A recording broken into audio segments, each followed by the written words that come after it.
Hello, welcome to the Market Carver. I'm Adam Harter, Chief Investment Officer, along with Andrew Thrasher, Chartered Market Technician and Portfolio Manager. Thank you, as always, for joining.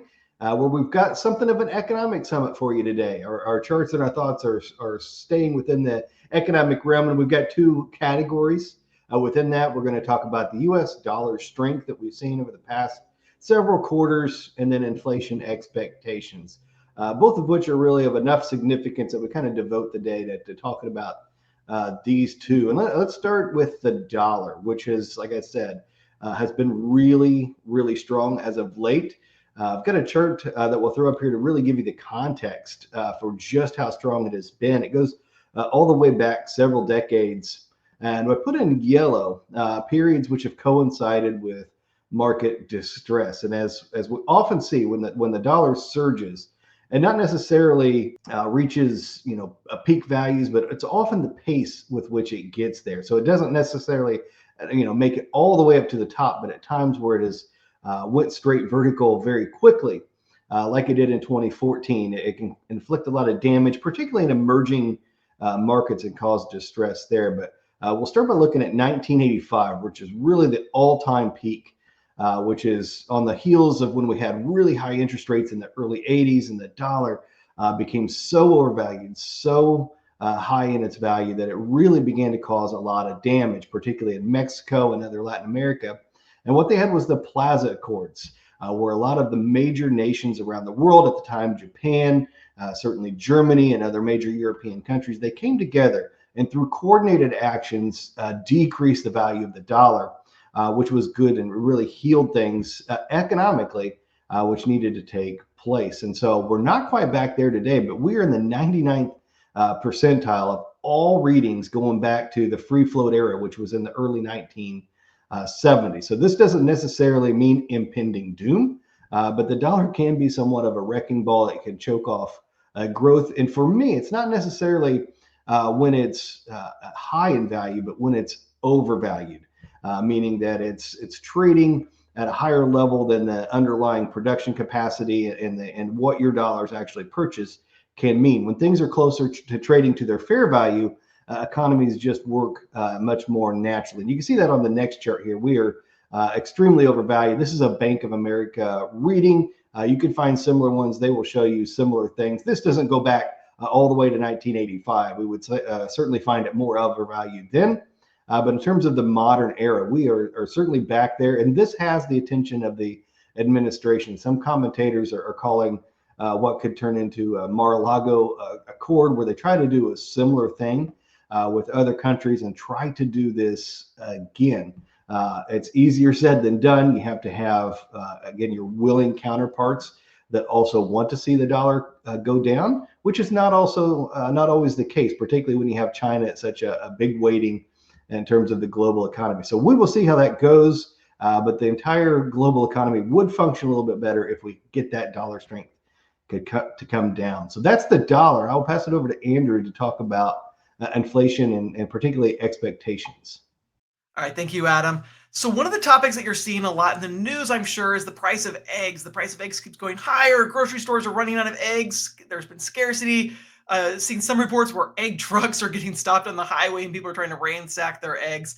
And as we talk about egg inflation, there's a lot of other food types of inflation. And with that, we're starting to see expectations for inflation are also going higher. The first chart I want to share with you comes from the University of Michigan. They do a really large survey of consumer sentiment on many different topics. But one that stands out the most right now is when they survey people and ask them what's their expectations for inflation over the next 5 to 10 years. And you can see that we've been trending lower into 2019. Then we started having the big inflation and actually realized inflation was going higher coming out of the pandemic. And then it started to cool off. The Fed started to cut rates. But once we look to the far right side of the chart, this is what gets a little bit more concerning, is we're seeing those expectations shoot back up, actually even above levels that we've seen over the last pretty much 20 years, that we're seeing a very large number, a large consensus that inflation is going to start rising higher and people are expecting prices to increase.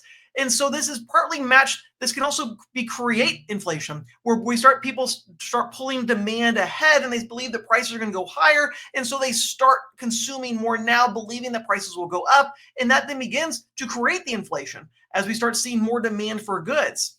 What also makes this a really interesting conversation is the next chart. We can start to take this data and break it down actually by political affiliation. And this is where something that we've talked a lot about when we were going into the election, that we start seeing a bifurcation of how people feel about the economy or the labor market really starts to get divided based off how they vote on election day. And the same is for inflation expectations. You can see that blue line, those people that were surveyed that are affiliated as a Democrat, and then the red line are those that are affiliated as a Republican. And you can see coming out of the election, we see a big separation. That those that voted Republican think that inflation is going to continue to go lower, and those that are Democrats believe that we're going to start seeing inflation go higher. And so we continue to see people that really attached to their political beliefs outside of maybe of what they're experiencing, or they're putting a little bit more weight on what they're experiencing, what they believe to be is politically related. And so we do believe, while we're less concerned about the political element of this, it's interesting to see that there's a very large separation. You can look at the chart and see it, that really hasn't happened before until we really got to the election time.